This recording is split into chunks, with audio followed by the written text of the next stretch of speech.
Setiap pagi, dalam setiap ruas tulang yang kalian miliki harus disedekahi. Sehingga kita bangun tidur dalam kondisi badan sehat, fisik seger, ruas tulangnya nggak ada yang pegel, maka setiap hari itu wajib kita bersedekah untuk semua ruas tulang yang sehat-sehat ini. Bismillahirrahmanirrahim. Sallallahu alaihi wa ala alihi wa sahbihi wa man tabi'ahum bi ihsanin ila yaumiddin. Alhamdulillah, puji syukur kita haturkan kehadirat Allah Azza wa Jal.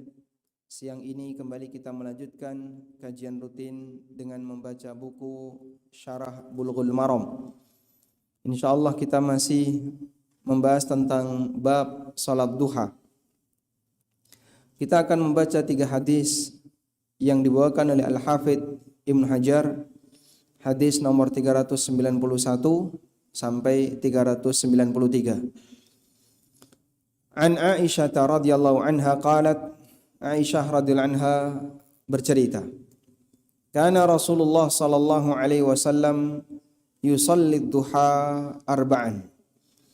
Rasulullah sallallahu alaihi wasallam mengerjakan salat duha sebanyak 4 rakaat.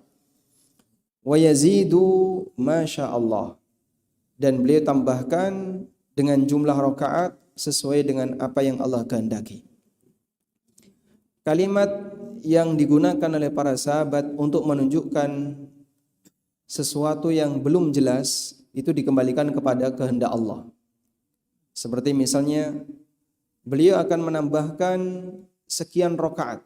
Berapa sekian rakaat itu? Wallahu a'lam.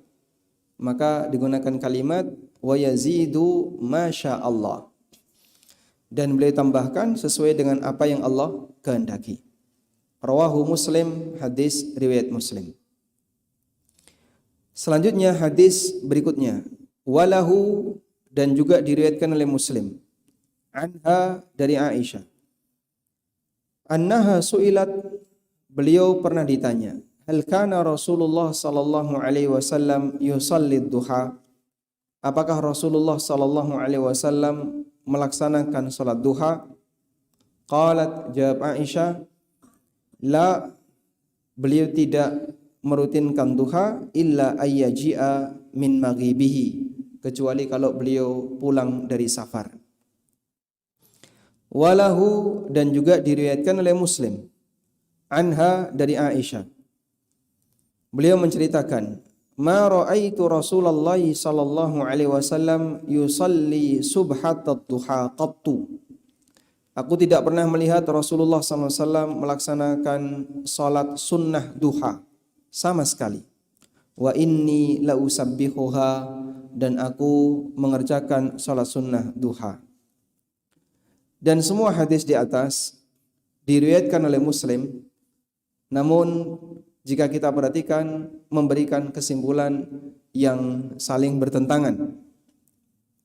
Hadis pertama menunjukkan bahwasanya Nabi sallallahu alaihi wasallam rutin salat duha 4 rakaat atau lebih. Hadis yang kedua, Nabi sallallahu alaihi wasallam salat di waktu duha jika beliau baru pulang safar. Hadis ketiga, kata Aisyah, Rasulullah sallallahu alaihi wasallam sama sekali tidak pernah salat duha. Sehingga ada 3 redaksi yang jika kita simpulkan semuanya berbeda. Padahal ketiga redaksi itu semuanya adalah hadis sahih dari sumber yang sama, dari Aisyah. Dan yang kedua, semuanya diriwayatkan oleh Muslim. Nanti kita akan lihat bagaimana pendekatan yang diberikan oleh para ulama dalam memahami hadis semacam ini. Yang pertama, kita akan baca terlebih dahulu beberapa istilah yang disebutkan dalam hadis ini. Yang pertama adalah istilah ad-duha. Istilah ad-duha dari kata ad-dahwah, maknanya adalah panas atau sinar matahari yang menyengat. Disebut sebagai salatud duha karena salat ini dikerjakan pada waktu duha, sehingga dia dinisbahkan terhadap waktunya. Sebagaimana pertemuan sebelumnya, bahwa salat sunnah itu ada yang dikembalikan kepada perbuatan dan ada yang dikembalikan kepada waktu. Ada salat sunnah yang namanya dikembalikan kepada perbuatan, seperti salat rawatib, ba'diyah duhur, qabliyah maghrib, ba'diyah maghrib, dan seterusnya, qabliyah subuh, sehingga dia diberi nama, dinisbahkan kepada perbuatannya. Termasuk diantaranya adalah ba'diyah tawaf, yang itu waktunya di setiap selesai tawaf, sehingga bisa dilakukan setelah subuh, bisa dilakukan setelah asar, bisa dilakukan malam hari, dan semuanya disebut dengan ba'diyah tawaf. Ada salat yang dia diberi nama berdasarkan waktu, contohnya salat 5 waktu, salat duhur, salat maghrib, salat isya, dan seterusnya, itu diberi nama berdasarkan waktu. Dan contoh yang lain adalah salatud duha. Dia disebut sebagai salatud duha karena dikerjakan di waktu duha. Kemudian di sini ada istilah yang dikatakan oleh Aisyah dengan subhatud duha. Apa yang dimaksud dengan subha?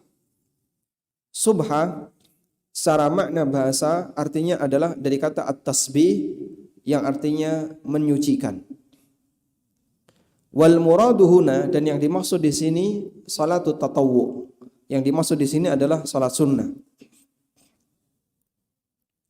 Dan orang Arab terkadang menyebut amalan tambahan itu dengan subha. Mereka menyebut amalan tambahan dengan sebutan subha. Fa'amalun nafilah, maka amal-amal nafilah, amal-amal sunnah yang itu bukan fardhah diberi nama dengan subha.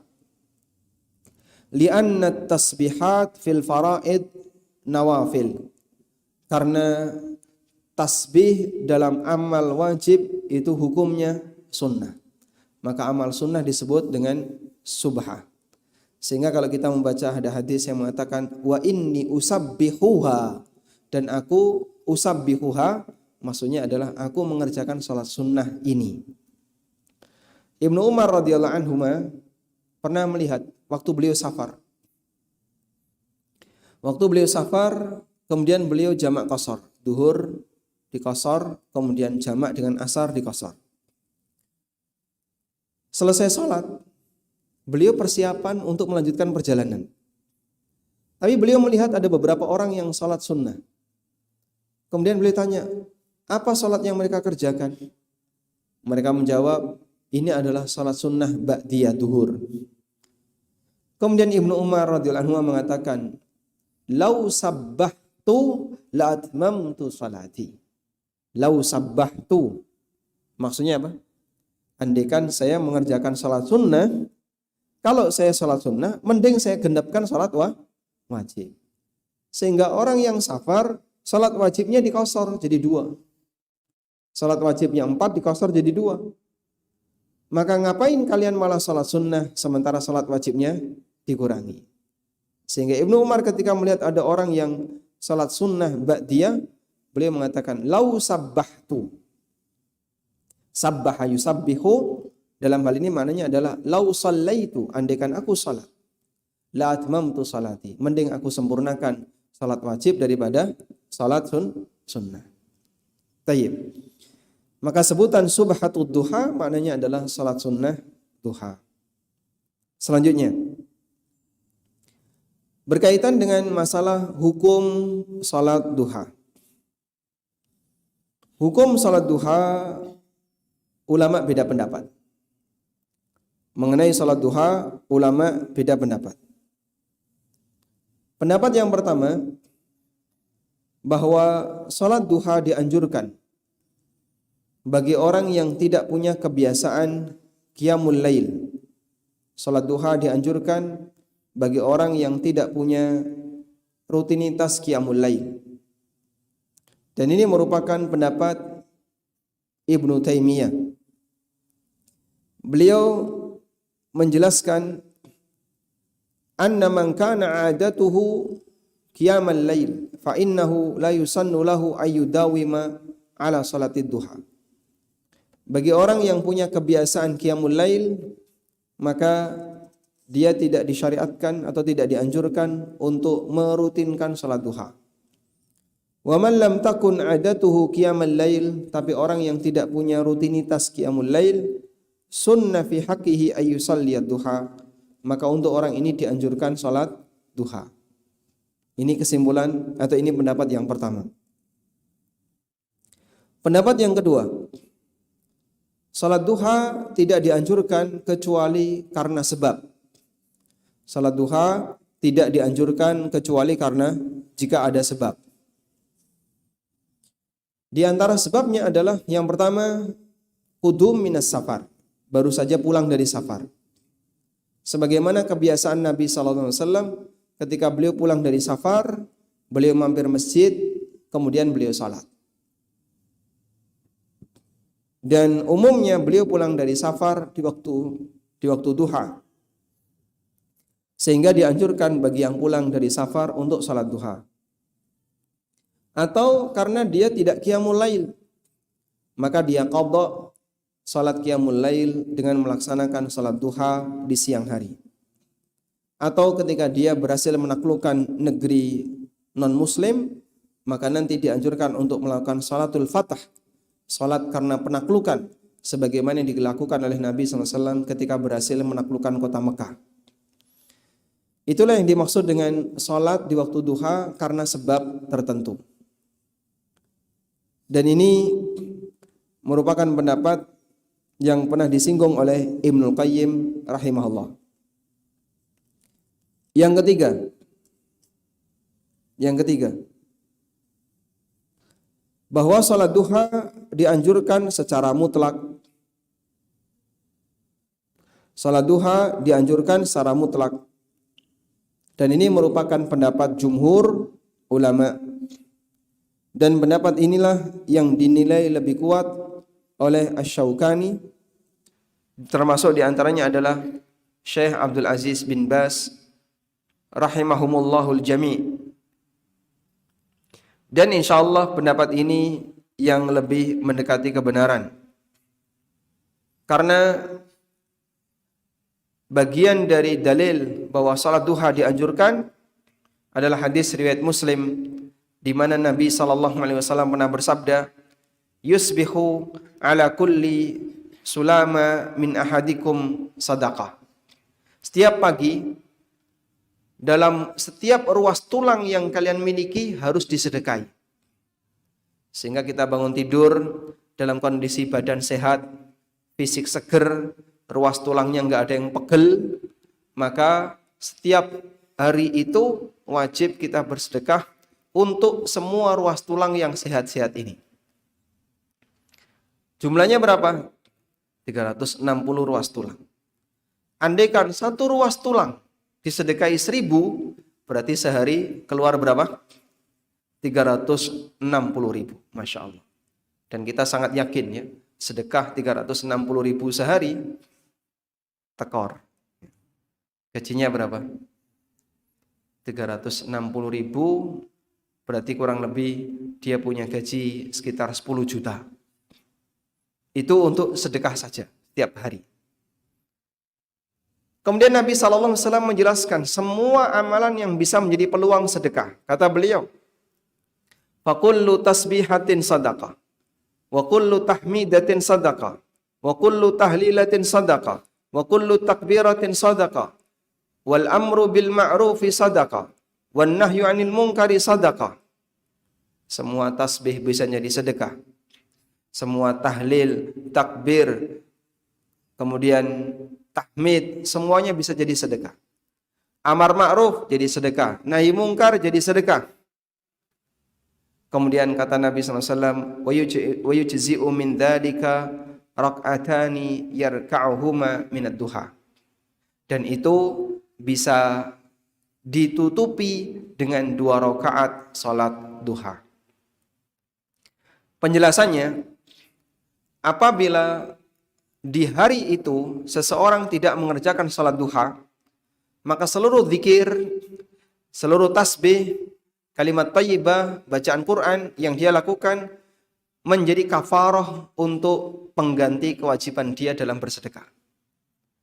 Tapi jika dia mengerjakan salat duha 2 rakaat, maka seluruh amal soleh tadi, baik zikir, tasbih, tahlil, tahmid, semuanya jadi tabungan. Semuanya jadi tabungan bagi dia yang nanti ada hasilnya di yaumil akhir.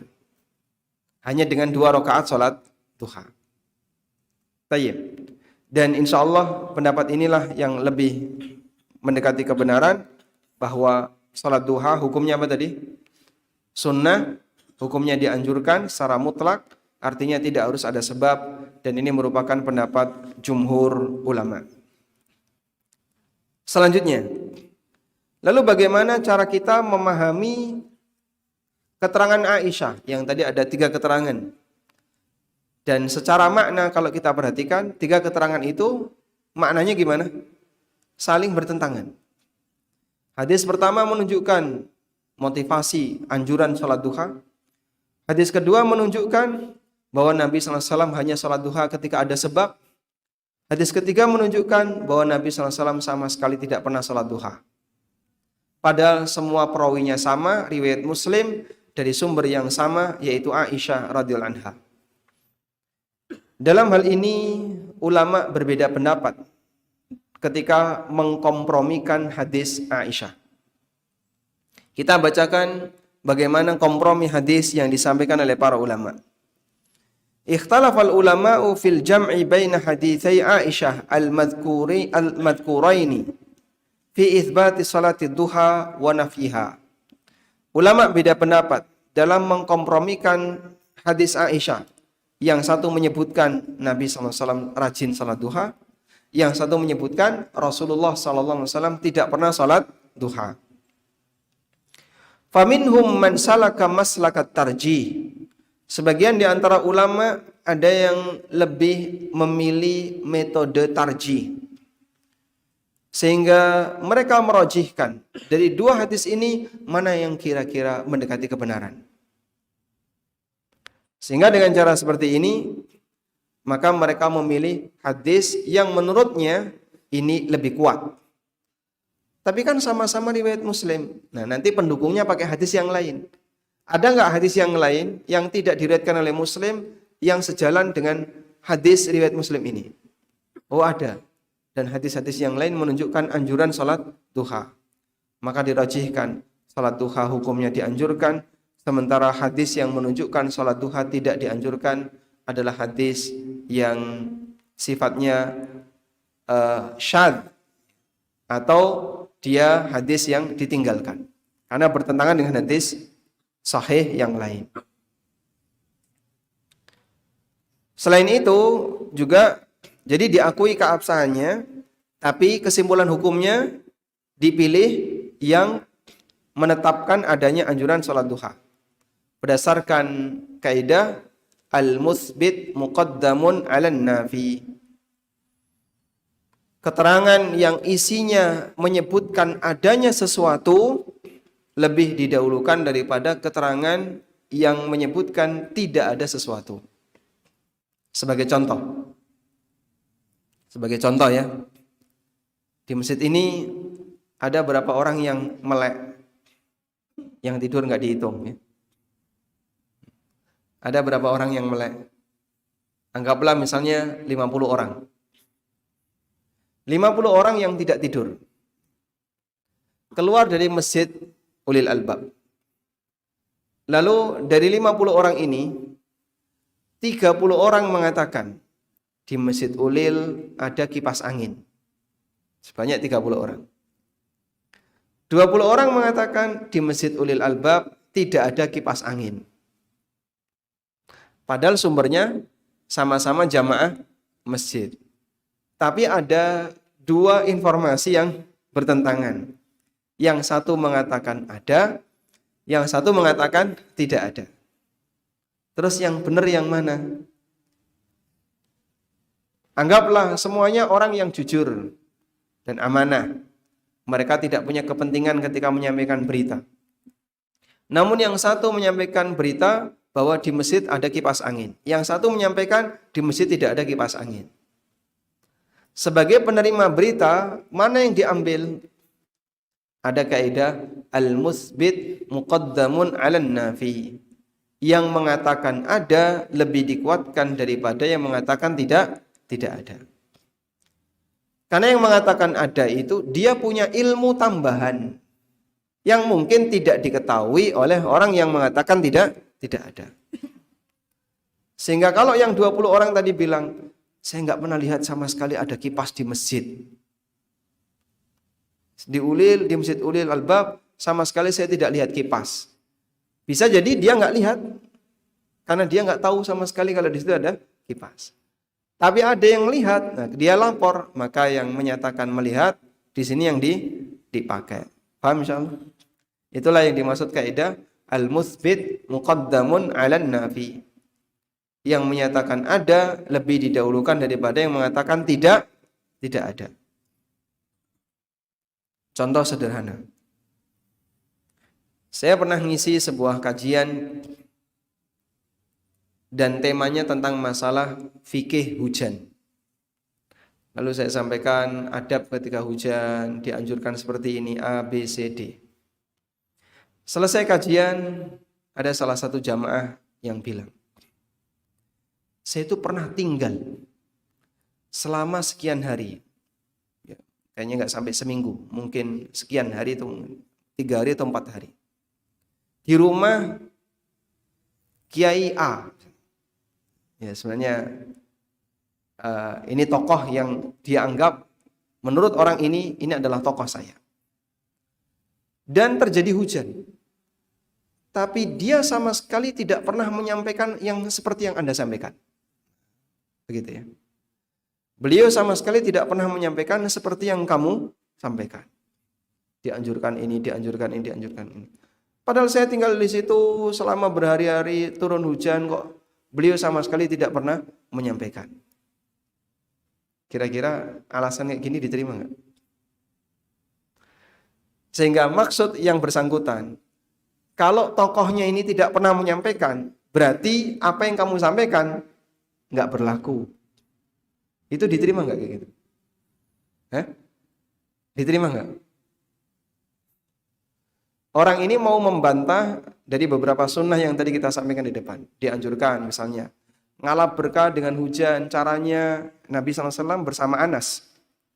Pernah satu ketika kehujanan, lalu beliau menyingkap lengan bajunya, kemudian beliau hujankan tangannya.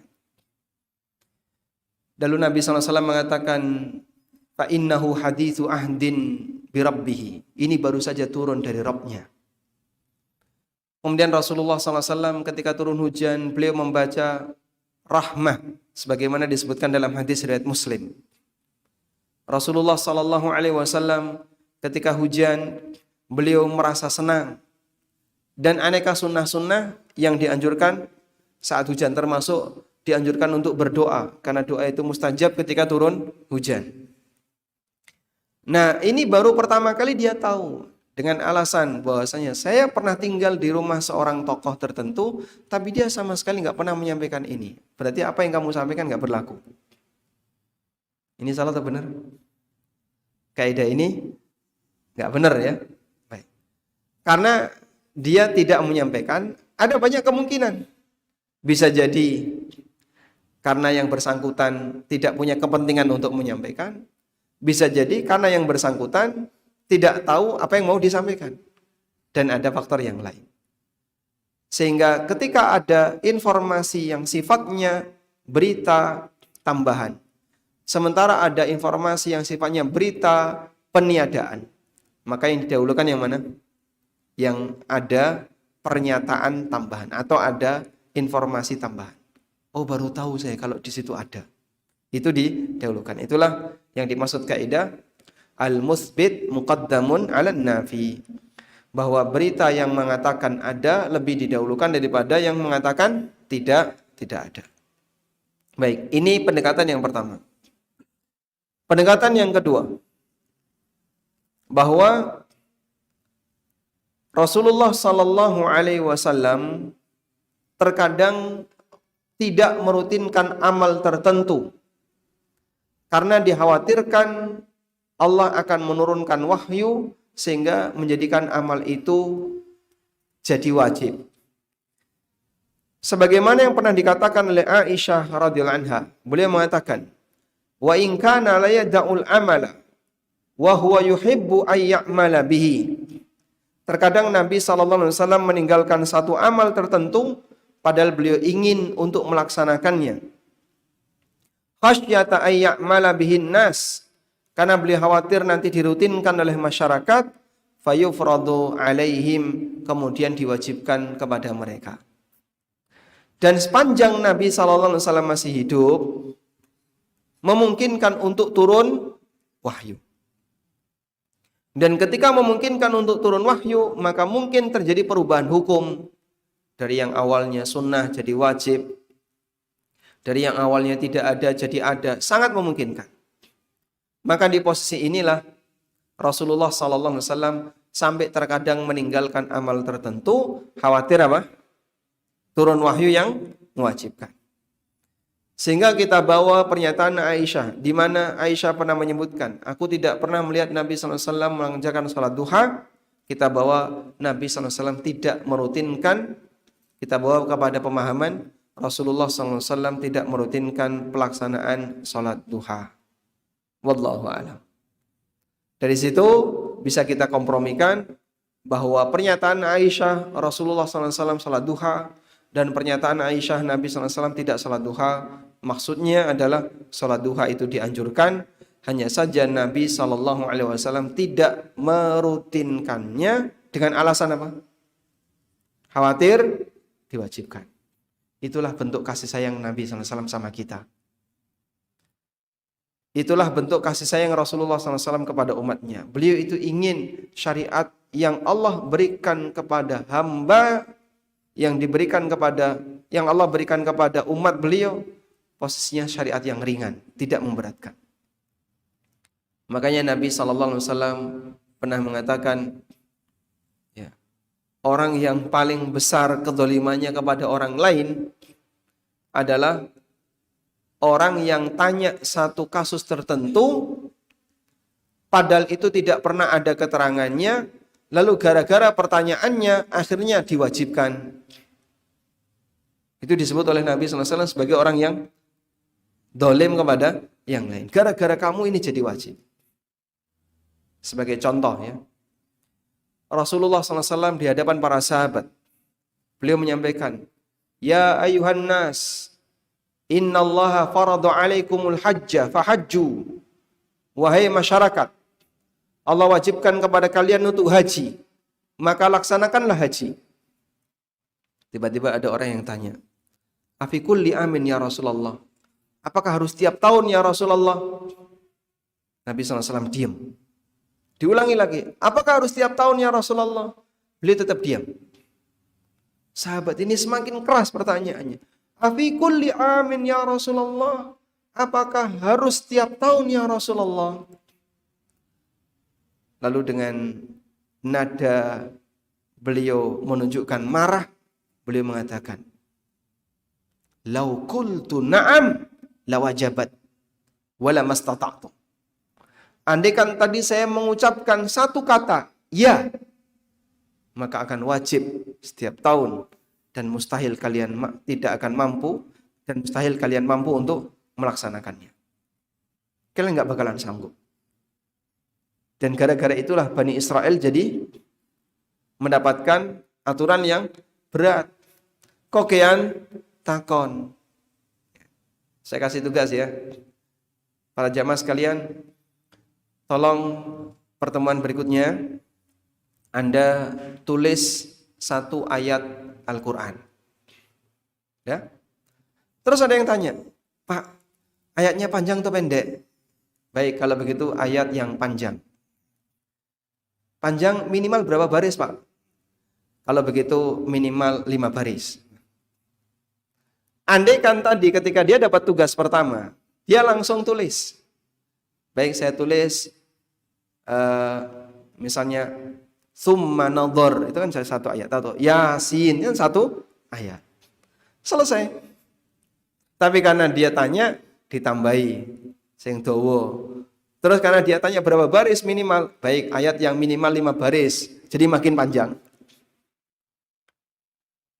pertanyaan ini memberatkan tugas dari seseorang.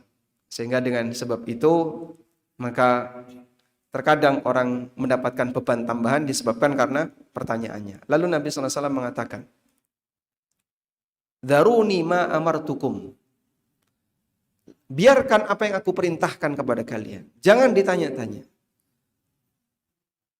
Fa inna ahlaka man kana qablakum kathratu masailihim. Karena orang di masa silam mereka itu binasa. Binasa yang dimaksud adalah tersesat.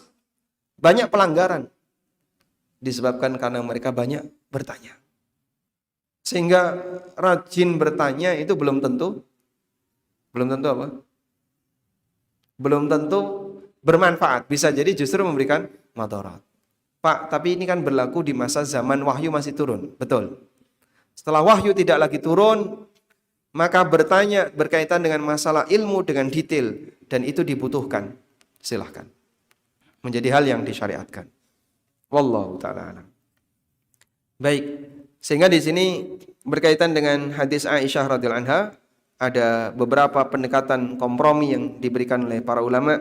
Dan tadi sudah kita sampaikan, kompromi yang lebih mendekati adalah bahwa beliau pernah bercerita Nabi SAW tidak sholat duha, karena yang dimaksud adalah Rasulullah SAW tidak ingin merutinkannya, dikhawatirkan itu akan menjadi kewajiban bagi umatnya Sallallahu Alaihi Wasallam.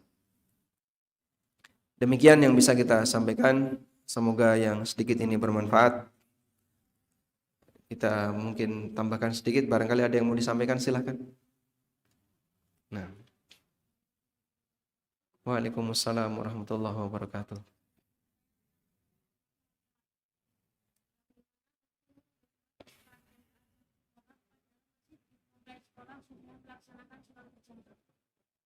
Bagaimana hukum menunda sholat pada saat sekolah, padahal masjid di kompleks sekolah sudah melaksanakan sholat berjamaah.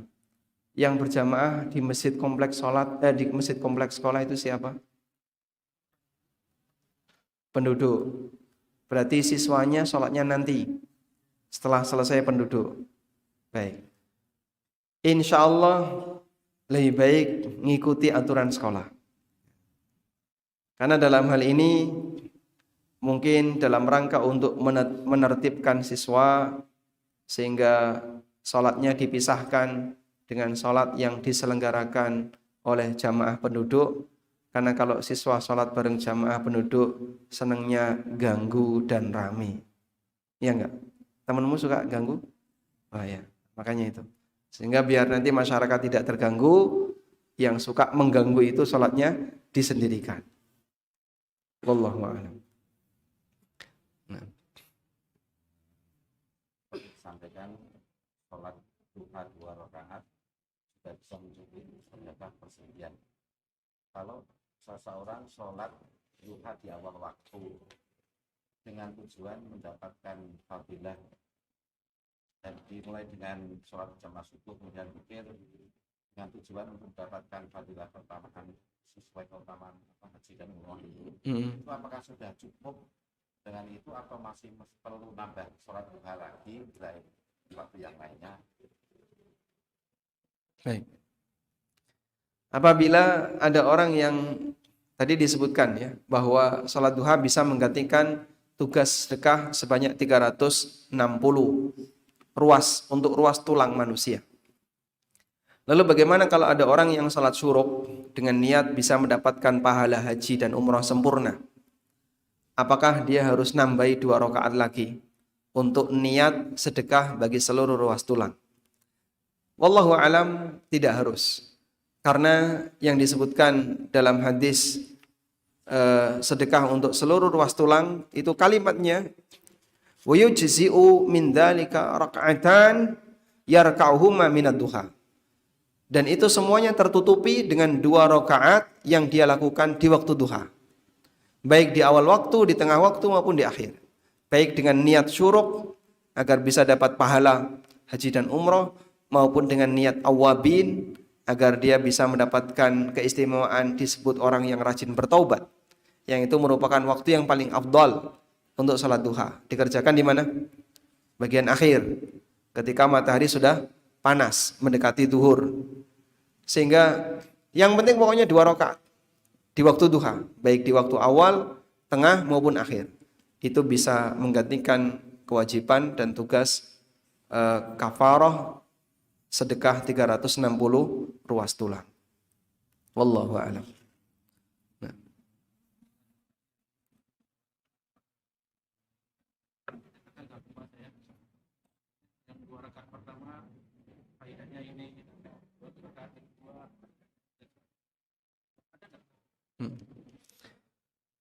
Salat duha dengan jumlah beberapa rakaat. 2 rakaat pertama fadilahnya A, 2 rakaat yang kedua fadilahnya B, 2 rakaat berikutnya fadilahnya C. Apakah ada seperti itu? Wallahu alam, saya tidak pernah tahu. Kalau memang itu berasal dari hadis sahih, kita terima. Tapi salat duha sendiri disyariatkan. Walaupun tidak ada fadilah-fadilah khusus, kita paham salat duha saja sendiri itu disyariatkan. Setidaknya hanya dengan meyakini ini bisa menutupi 360 kewajiban sedekah, itu sudah merupakan fadilah yang luar biasa. Wallahu a'lam. Baik, mungkin demikian yang bisa kita bahas. Semoga Allah Ta'ala menjadikan apa yang kita pelajari sebagai ilmu yang bermanfaat. Allahumma anfa'na bima 'allamtana wa 'allimna ma yanfa'una warzuqna ilma. Wassallallahu ala nabiyyina Muhammadin wa ala alihi wa sahbihi wa sallam. Wa akhiru da'wana alhamdulillahi rabbil alamin. Wassalamualaikum warahmatullahi wabarakatuh. Bismillahirrahmanirrahim.